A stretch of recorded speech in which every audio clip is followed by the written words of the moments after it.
Мисирков и Коневски ја создадоа големата слика за Македонија и македонскиот народ, една слика пред која ние денес се поклонуваме и пред која гордо стоиме, се разбира нарекувајќи се македонци кои што зборуваат македонски јазик.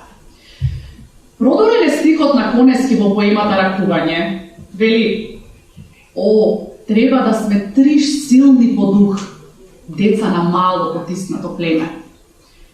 И тоа се тие деца, родени, задоени, израснати со зборот на мајките, кои на најубав чист македонски јазик им пееле заспивалки, им шепотеле додека ги доеле, додека ги нишкале во пазувите за да заспијат сонувајќи утро. Тоа се тие големи дејци, кои, како што вели Ѓорги Старделов, направија коперникански пресврти во обидот да ги растајнат патиштата по кои јазикот тајно минува, за на крајот да стигне до местото каде што треба да се случи неговото кронисување, а тоа е, се разбира, 2 август 1944 година и кодификацијата. Мисирковото и Блаже Коневското дело денес се нашиот најсилен аргумент против сите гласно кажани невистини за нашето постоење или обстојување или за нашето непостоење, аргументи кои пред повеќе од 100 години сме ги добиле во наследство.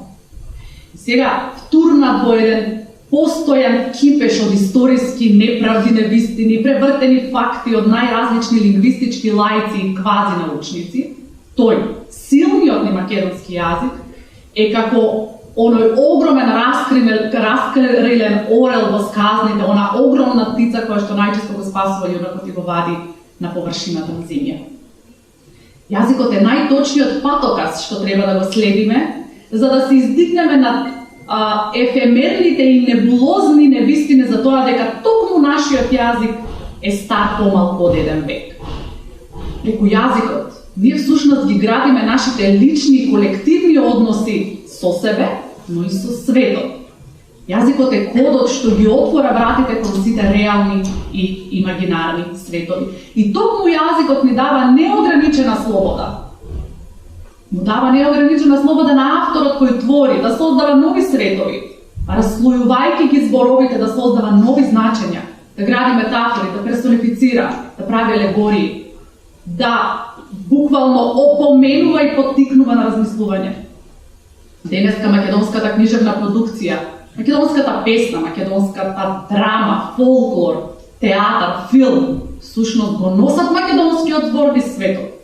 Го расфрлаат како ветрот семето за да оплоди, за да даде плод. Така било, така и ќе продолжи да биде.